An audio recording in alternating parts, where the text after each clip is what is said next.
नमस्कार जी, good morning. 8:55 हो चुके हैं। सुबह का बुलेटिन लेकर मैं हाजिर हूं। जल्दी से जल्दी आप जुड़ जाइए और काइंडली इसको शेयर भी कर दीजिएगा। आज आप संडे की छुट्टी में थोड़ा सुस्ती महसूस कर रहे होंगे, धूप सेक रहे होंगे। गुनगुनी धूप में समाचार सुनने का आनंद अलग होता है, वो आनंद हम आपको देना चाहते हैं। रंजीत सिंह जी, गणेश दत्त जी, अली युकार जी, थैंक यू जी, वेरी मच फॉर वॉचिंग। बहुत बहुत शुक्रिया आप लोगों का जुड़ाव के लिए। और very very good evening to one and all. Krishna Lal Thakur ji, thank you very much for joining us. आज की बड़ी खबर यही रंजीत ठाकुर जी, आपका भी स्वागत है। आज की बड़ी खबर यही रहने वाली है कि रिवाज बदलने के लिए मेहनत कर रही बीजेपी हिमाचल प्रदेश में आज अपना आखिरी दांव खेलेगी। ये आखिरी दांव होगा घोषणा पत्र। काशिम शर्मा जी, साल्टी अग्नोत्री जी, रवि कुमार जी, जी ठाकुर जी, बहुत बहुत शुक्रिया आप सब लोगों का। रवि चौहान जी, आपका भी शुक्रिया। तो बीजेपी आज अपना घोषणा पत्र जारी करेगी। 4 तारीख को पहले इसको जारी होना था, 5 को कांग्रेस का घोषणा पत्र आना था जो पिछले कल आया, और बीजेपी ने ऐसे में अपना घोषणा पत्र एक दिन और डिले करते हुए उसको 6 तारीख को जारी करने का फैसला किया था। जगत प्रकाश नड्डा, जयराम ठाकुर, अनुराग ठाकुर, सुरेश कश्यप ये मौजूद रहेंगे अपना विजन डॉक्यूमेंट जो बीजेपी का, या जिसको हम मैनिफेस्टो कहते हैं सामान्य भाषा में, उसको जारी करते वक्त। लेकिन सबसे बड़ी बात यही है कि बीजेपी अब ऐसा क्या दांव खेलेगी जो उसको लगे कि अब रिवाज इसके बाद हाल हाल में बदल जाएगा। रिवाज ये है कि 1985 के बाद हिमाचल प्रदेश में कोई भी सरकार, किसी भी पार्टी की सरकार रिपीट नहीं हुई है। सरकारें तो रेगुलरिटी में चलती हैं, लेकिन किसी भी दल की सरकार रिपीट नहीं हुई है। हर दल सत्ता में रहते हुए चुनाव हारा है, चाहे वो वीरभद्र सिंह हो, चाहे वो प्रेम कुमार धूमल हो, चाहे शांता कुमार हो। 85 के बाद ये सारे के सारे अपनी सत्ता खोते रहे, उसके बाद अगली बार पाते रहे। एक ने खोई तो दूसरे ने पाई, दूसरे ने खोई तो दूसरे ने पाई। लेकिन इस रिवाज को बदलने का बीड़ा इस बार जयराम ठाकुर प्रधानमंत्री नरेंद्र मोदी के सरमाएदारी में उठाए हुए हैं।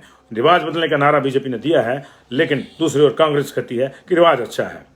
कांग्रेस का कहना है कि जो सरकार काम न करे, जो प्रतिनिधि आपकी कसौटी पर अच्छे न उतरे, जहां जिस शासन में, जिस प्रशासन में भ्रष्टाचार हो, लाल फीताशाही हो, उसे बदलने का रिवाज अच्छा है। रिवाज अच्छा है, यह रिवाज बदलना है, ये तो आपने तय करना है। कांग्रेस और बीजेपी के जुमले अपनी जगह है, लेकिन आज बीजेपी अपना घोषणा पत्र जारी कर रही है और उस पर सबकी नजरें रहेंगी। इसके अलावा इसमें वो क्या करते हैं बीजेपी वाले, क्या नहीं, ये देखना होगा, क्योंकि अब बहुत कुछ जो है वो बचा नहीं है। कांग्रेस ने बहुत कुछ ले लिया है। कांग्रेस ने कल पहले ही कैबिनेट में, कल कांग्रेस ने अपना घोषणा पत्र जारी किया, उन्होंने कहा पहले ही कैबिनेट में ओपीएस की बहाली होगी, 1 लाख नौकरियों को देने का वायदा है, उसको कैबिनेट को जो है लीगल डॉक्यूमेंट बनाया जाएगा अपने घोषणा पत्र को। ये वैसे सामान्य है, जो भी सरकार का घोषणा पत्र होता है, जब भी कोई पार्टी सत्ता में आती है अपने घोषणा पत्र को पहली कैबिनेट में लीगल डॉक्यूमेंट बना देती है। ये चीजें हैं, लेकिन बाद में कितनी स्पीड से काम होता है ये भी जानते हैं। पर फिर भी ओपीएस को लेकर कांग्रेस ने शुरू से ही लीड ले रखी थी और वो उसने कल भी कायम रखी। बल्कि कांग्रेस ने कल कुछ और मुद्दों को छुआ। उन्होंने होमगार्ड के लिए ये कहा कि सारा साल नौकरी मिलेगी। अभी उनको 90 दिन के बाद ब्रेक देते हैं, 90 दिन के बाद ब्रेक देते हैं। उनके लिए कुछ छुट्टियों का प्रावधान नहीं है। आउटसोर्स के लिए पहले ही कैबिनेट में नीति बनाने की घोषणा कांग्रेस करेगी। लंबे समय से बीजेपी ये करती रही, क्या कांग्रेस ये कर पाएगी, देखना होगा। लेकिन उन्होंने इस मुद्दे को टच किया है। और बहुत सी जो भर्तियां कोर्ट में फंसी हैं या कहीं और किसी वजह से लटकी हैं, उनके लिए भी कांग्रेस ने एक नीतिगत फैसला सुनाया है अपने घोषणा पत्र में। उन्होंने कहा है कि हम एक कानून लाएंगे, बकायदा उसमें यह होगा कि कोई भी भर्ती 6 महीने के भीतर पूरी हो जाएगी, यानी 6 महीने से ज्यादा नहीं लटकेगी। JOIT 817 की भर्ती जो है 6 करके जो है 2 साल से लटकी हुई है, लेकिन अभी भी उनको यह नहीं पता कि रिजल्ट कब आएगा। तो ऐसी भर्तियां जो कोर्ट में या किसी और वजह से जो है कहीं और फंस जाती हैं, कोई पेचीदगियां आ जाती हैं, उनमें कानूनी पेचीदगियां आ जाती हैं, उनके लिए ये एक बड़ा फैसला जो है कांग्रेस का है। बाकी 1500 रुपये हर 18 से 60 साल के बीच की हर महिला को, हर बेटी को, हर युवती को, ये जो है वो उन्होंने पहले कर रखा है। 300 यूनिट बिजली फ्री देने की बात करिए। तो आज बीजेपी के घोषणा पत्र में क्या बचता है? ओपीएस तो अब लागू नहीं होगी घोषणा पत्रों से, उसमें तो वायदा ही होगा। बीजेपी अगर वायदा करती है तो ये भी पीछे जाएगा, बूमरैंग करेगा। तो देखना होगा कि कर्मचारियों को लेकर वो क्या करती है। कांग्रेस ने कल कहा था कि पुलिस का जो कॉन्ट्रैक्ट पीरियड है वो हम 2 साल कर देंगे। ये अलग बात है कि कभी उनकी ही सरकार ने उसको 8 साल कर दिया। 2015 में उसको 8 साल का करके कर दिया गया था, और 15 के बाद जो भी 15 में भर्ती हुए थे उनको 23 में रेगुलर होना था। लंबी लड़ाई उन्होंने लड़ी हक की, हमें भी मौका मिला उनकी आवाज बनने का। अंततोगत्वा वो 2+2 में हो गया है मामला। लेकिन कांग्रेस का कहना है कि वो सिर्फ 2 रहेगा, +2 वाला कोई मामला नहीं रहेगा उसमें। अब देखना ये होगा इस मुद्दे पे जो बचा है कर्मचारियों को उलझाने के लिए, वो तो एक बचा है ये कि क्या मिनिमम पेंशन और मैक्सिमम पेंशन तय करने की बीजेपी को घोषणा करती है। यदि करती है तो उस घोषणा का कितना असर होता है ये देखना होगा, क्योंकि घोषणा तो घोषणा ही है। जब आप सत्ता में तब आपने किया नहीं, अब आप घोषणा कर रहे हैं, तो चाहिए कि कितने लोगों को आप रिझा पाओगे, कितने नहीं, ये हमको नहीं मालूम, हमको कुछ मालूम नहीं। हमारा सिर्फ इंतजार है 10 बजे का, जब जगत प्रकाश नड्डा बीजेपी का घोषणा पत्र लेकर आएंगे। लेकिन मैंने आपको कह दिया कि इसमें यह भी माना जा रहा है कि क्योंकि कांग्रेस ने गारंटी दी है 300 यूनिट बिजली फ्री करने की, बीजेपी पहले 60 से 125 पे आई थी केजरीवाल के डर से। अब देखना होगा कि कांग्रेस के इस डर से वो क्या 125 से उसको आगे करती है, 300 तक चली जाती है, 200 तक चली जाती है, या कोई और बड़ा वायदा करती है। महिलाओं को 50% किराए में छूट दे रखी है। क्या महिला वोटर्स हमेशा सबसे ज़्यादा वोट करती हैं, क्या उनको लुभाने के लिए अब 100% सरकारी बसों में ट्रैवलिंग फ्री कर दी जाएगी? और क्या ऐसा किया जाएगा तो बीजेपी के पास इस चीज़ का क्या जवाब होगा जो वो दूसरों के लिए कहते थे कि आम आदमी पार्टी मुफ्तखोरी की आदत डाल रही है, कांग्रेस मुफ्तखोरी की आदत डाल रही है, पैसे कहाँ से आएंगे? बात यह है कि बीजेपी के पास भी कहाँ से आएंगे। 45,000 करोड़ का कर्जा था, अब 70 पे है, कम नहीं हुआ, बड़ा ही है। पिछले चुनाव में सबसे बड़ा मुद्दा था कि कांग्रेस ने कर्ज में डुबो दिया, लेकिन वास्तविकता यह रही कि वर्तमान में भी स्थितियां यह रही इस सरकार की भी कि कर्ज से बाहर तो नहीं निकल पाई, उसी में गोते लगाती रही, और बाहर थोड़ी निकली भी तो सांस लेने के लिए तो फिर कर्ज लिया, और उस कर्ज की सांस से फिर थोड़ी देर गोते में अंदर रही, और फिर बाहर निकली, फिर सांस लिया। हर दूसरे महीने ऐसे ही होता था, थोड़ी सी मुंडी बाहर को निकलती थी, 1000 करोड़ का कर्ज लेते थे, बात खत्म है। ले दे के वो 45,000 करोड़ जो है 25,000 और बढ़ गए। हर साल की एवरेज आ गई, 5 साल की 25 और 1 साल की 5,000 करोड़। तो ये लगातार कर्जा बढ़ रहा है। कैसे बाहर होंगे इससे, कैसे नहीं, किसी के पास इसका विजन नहीं है। विजन डॉक्यूमेंट सबके पास है, लेकिन इस बात का विजन किसी के पास नहीं है। ये देखना होगा, क्योंकि अब प्रमुख दल बीजेपी ही बचता है। उधर बीजेपी ने आज ही से यह भी तय किया है कि वो महासंपर्क अभियान चलाएगी। महासंपर्क अभियान के तहत आज बीजेपी 68 विधानसभा क्षेत्रों में बड़ी बड़ी रैलियां करेगी। शुरुआत जो है इसकी करेंगे पहले नगरोटा बगवां से। बीजेपी के चाणक्य कहे जाने वाले अमित शाह वो नगरोटा बगवां में रैली करेंगे। उसके बाद वो जसवा परागपुर में रैली करेंगे। उसके बाद वो ऊना में रैली करेंगे, और देर शाम जो है ऊना में जो है वो बीजेपी पदाधिकारियों की बैठक लेंगे। उधर तमाम दूसरे लोग जो हैं भी इस कार्यक्रम में जुटेंगे। विजन डॉक्यूमेंट जारी करने के बाद मुख्यमंत्री मंडी का रुख करेंगे। केंद्रीय मंत्री अजय भट्ट बिलासपुर विधानसभा में जनसंपर्क अभियान छेड़ेंगे। सोम प्रकाश डलहौजी विधानसभा क्षेत्र में करेंगे काम, ये भी केंद्रीय मंत्री हैं। अनुराग ठाकुर सुजानपुर का रुख करेंगे अपने घर का। घर ठीक तो सब ठीक, लेकिन समस्या यह है कि दोनों ही पार्टियों के घर ही में दिक्कत है।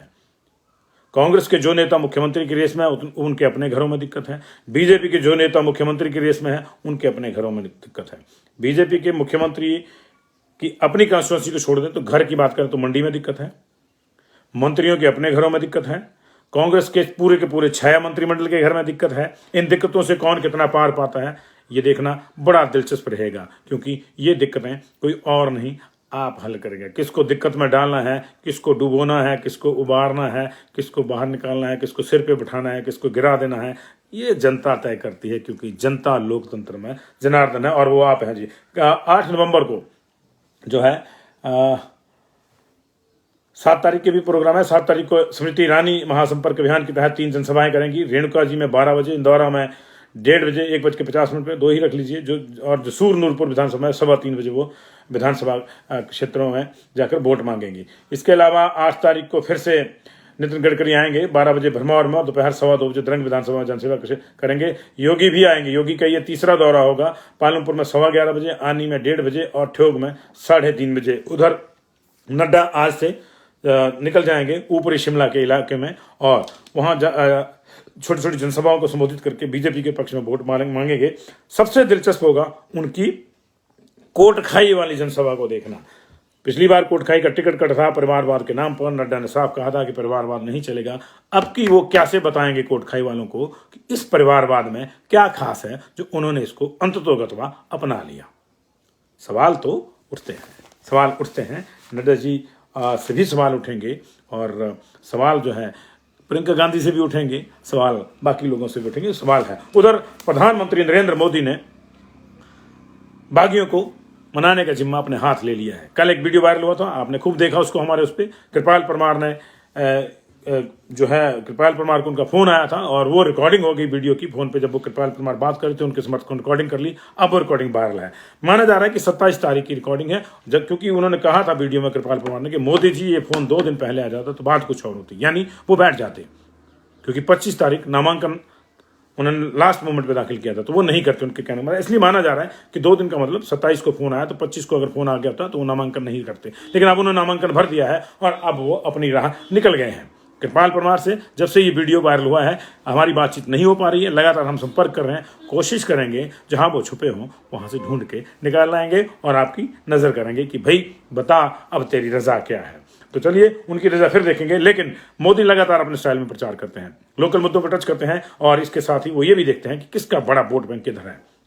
बड़ी चर्चा थी राम रहीम को लेकर, लेकिन ये तमाम चर्चाएं जो थी वो विक्रम ठाकुर को घेर रही थी। अब विक्रम ठाकुर को एक तरह से क्लीन चिट मिल जानी चाहिए मेरे हिसाब से, क्योंकि कल मोदी जो है वो डेरा बाबा ब्यास पहुंचे जी, और राधा स्वामी जी का जो डेरा है वहां पहुंचे और ब्यास में उन्होंने जो है राधा स्वामी सत्संग ब्यास पहुंचे और उन्होंने वहां डेरा प्रमुख बाबा गुरिंदर सिंह ढिल्लों से मुलाकात की। ये लगभग 50 मिनट तक मुलाकात चली।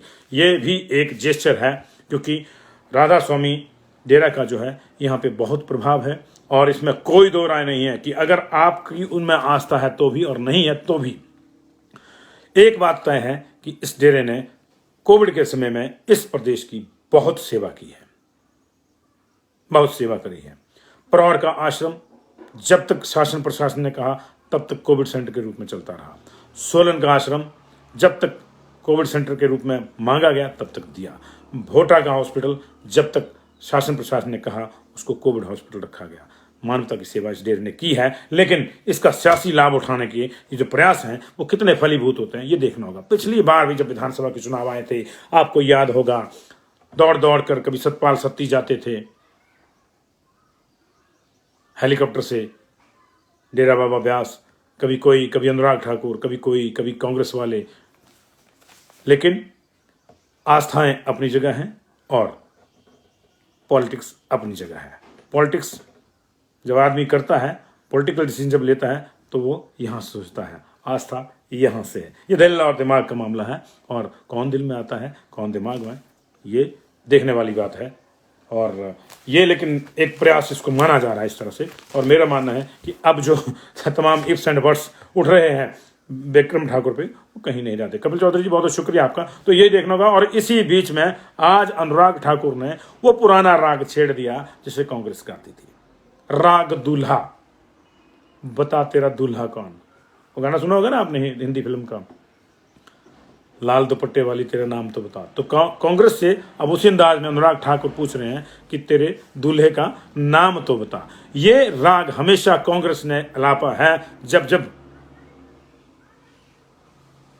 बीजेपी विपक्ष में रही है और कांग्रेस ने उनसे ये पूछा है, पिछली बार भी पूछा था, उससे पिछली बार भी पूछा था। पिछली बार जब पूछा था तो 4 दिन पहले जवाब आया था कि दूल्हा आ जाएगा। दूल्हा आया अभी दिल्ली से। प्रेम कुमार धूमल को डेजिग्नेट कर दिया गया, राजगढ़ में जाके घोषणा करी थी अमित शाह ने, और उनको डेजिग्नेट किया गया था, सीएम डेजिग्नेट किया गया था। लेकिन ये अलग बात है बाद में कि दूल्हे जो है वो बारात ने दूल्हे का साथ नहीं दिया और फिर अल्टीमेटली किसी और को दूल्हा बनाना पड़ा लास्ट मोमेंट में। जब बारात ही उधर चली गई तो लोगों ने साथ नहीं दिया, यानी कि तो जब वो चुनाव हार गए तो फिर दूल्हे के रूप में जयराम ठाकुर की ताजपोशी हुई और अभी वो रिवाज बदलने के लिए कह रहे हैं। लेकिन इसी बीच में अनुराग ठाकुर ने कांग्रेस से ये पूछ लिया है कि तुम्हारा दूल्हा कौन है। उन्होंने चिंतपूर्णी में एक विधानसभा में कहा कि कांग्रेस में 1 नहीं 2 नहीं 10-12 इनफैक्ट हर जिले में एक मुख्यमंत्री घूम रहा है। ये तंज अमित शाह भी नदौन में कस चुके हैं, ये तंज बाकी नेता भी कस रहे हैं। अब देखना ये होगा कि क्या कांग्रेस दूल्हा घोषित करती है। वास्तविकता यह है कि कांग्रेस जब जब विपक्ष में रही तो भले ही उसके पास वीरभद्र सिंह जैसे दिग्गज भी क्यों मौजूद नहीं थे, लेकिन उनको सीधे रूप में कभी भी मुख्यमंत्री घोषित नहीं किया गया कि अगर सरकार आई तो वीरभद्र सिंह मुख्यमंत्री ने, ऐसा कांग्रेस ने नहीं कहा। कम से कम पिछले 4-5 चुनाव जो मैं 1993 के बाद में 93 में मैं आ गया था, 92 से पास आउट होकर 93 में पत्रकार था, तब से मैंने ये नहीं देखा। हाँ, संकेत जरूर होते हैं। कांग्रेस की एक रवायत रहती है थी पहले कि वो अध्यक्ष बनाती थी, चुनाव से ठीक पहले किसी को अध्यक्ष बनाती थी और एक संकेत होता था कि वो मुख्यमंत्री होंगे, और ऐसा होता रहा जब तक कि राजस्थान में सचिन पायलट के साथ हल्ला ना हो गया, खेला नहीं हो गया। तो राजस्थान में सचिन पायलट को अध्यक्ष बनाया गया था, लेकिन गहलोत वहां पे मुख्यमंत्री बने, तब ये परंपरा टूट गई थी वहां पे। इसी तरह फिर कांग्रेस ने वहां ये सिद्धू को अध्यक्ष बनाया, लेकिन अगले ही कुछ दिनों में चन्नी को मुख्यमंत्री बना के वो परंपरा भी टूट गई थी। लेकिन एक परंपरा और भी कांग्रेस की है कि वो कैंपेन कमेटी का चेयरमैन जिस आदमी को बनाती है उसको एक बड़ी जिम्मेदारी का संकेत रहता है। कैंपेन कमेटी के चेयरमैन पिछले चुनाव में भी सुखविंदर सुक्खू को बनाया गया था, इस चुनाव में भी सुखविंदर सुक्खू है। पिछले चुनाव में जब उनको बनाया गया था तो लास्ट मोमेंट पे अड़कर वीरभद्र सिंह ने उनको निकलवा के खुद वो कैंपेन कमेटी के चेयरमैन बन गए थे। वो अध्यक्ष भी थे कांग्रेस के और कैंपेन कमेटी के चेयरमैन भी बन गए थे। मकसद मामला वही था कि कैंपेन कमेटी के चेयरमैन कांग्रेस की ओर से एक संकेत रहता है। तो अगर वो संकेत है तो सुखविंदर सुक्खू को उन्होंने बनाया है, लेकिन कांग्रेस डिक्लेयर नहीं करती जब विपक्ष में होती है, जो मेरा अनुभव है। बाकी किसी का अनुभव अलग हो सकता है। मैं कुछ स्टेट्स को जो है भूल गया हूं, मैं अपनी स्टेट की बात करता हूं। वीरभद्र सिंह को उन्होंने कभी नहीं कहा। वीरभद्र सिंह 93 के बाद मैंने देखा सत्ता में आए, वो 93 में भी आए थे, 98 में चली गई सत्ता, फिर 2003 में फिर से आई, फिर 12 में आई, लेकिन घोषित नहीं किया कांग्रेस ने। लेकिन कांग्रेस जो है इस तरह से पद देकर करती है। बीजेपी डिक्लेयर करती है। बीजेपी डिक्लेयर करती है। 98 के इलेक्शन में प्रेम कुमार धूमल को किया था, उसके बाद भी लगातार ये चर्चाएं एंड तक फंसी रही, लेकिन धूमल को डिक्लेयर वो करते रहे। पिछले चुनाव में उन्होंने अंततोगत प्रेम कुमार धूमल को डिक्लेयर किया था। तो ये अपनी अपनी जगह है। अनुराग ने अब कांग्रेस का ही राग अलापते हुए उसने पूछा है कि आपका दूल्हा कौन है। बहुत बहुत शुक्रिया जी आपका। कुछ देर बाद जगत प्रकाश नड्डा बीजेपी का घोषणा पत्र जारी करेंगे। सबकी नजरें रहेंगे क्या ट्रंप कार्ड खेला जाता है, चाणक्यों की नीति क्या है, राज की नीति क्या है। आज ये राज सामने आ जाएगा और इससे जल्द ही पर्दा उठ जाएगा। ठीक 10 बजे जुड़िएगा पंजाब केसरी टीवी के साथ। Thank you very much. Shweta Ravish Thakur thank you. Gagan Singh Parashar ji good morning, how are you, कैसे हैं आप। राजेश कुमार बड़ियाल जी बहुत बहुत शुक्रिया आप लोगों का। रमन चौहान जी, देशराज जी, राजेंद्र ठाकुर जी, गंगा सिंह प्राशर जी, विपिन कालिया जी, आप सब लोगों का बहुत बहुत शुक्रिया जी। सुदर्शन शर्मा जी आपका भी शुक्रिया जी। Rajesh Kumar Badiyal ji thank you very much for watching. Kindly share it, share कर दीजिएगा। बहुत बहुत शुक्रिया।